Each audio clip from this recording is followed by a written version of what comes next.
So yun, good morning sa lahat, no, mga ka-expander cross. Ayan, lagay tayo ng 4-eye sensor. Ayan, ito yung 4-eye sensor natin. Testingin natin siya kung maganda ba yung detect niya, no, yung sense niya sa likod. Tara. So ayan, testingin na natin.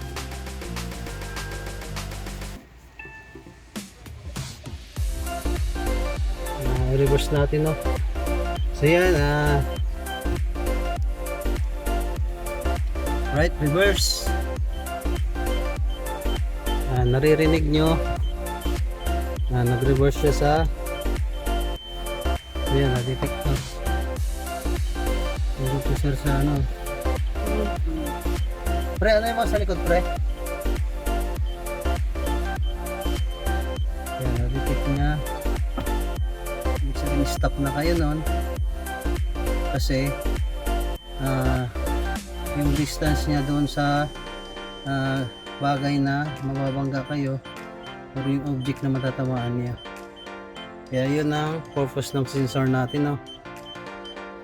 Malaking bagay para sa mga beginners na hindi pa masyadong yung makukuha yung layo. Kaya dyan matidinig nyo kung malapit na kayo mabangga, tuloy-tuloy yung tunog niya, stop na kayo. So yan, salamat salamat kay sir sa pagpapakabit niya ng back sensor. Thank you.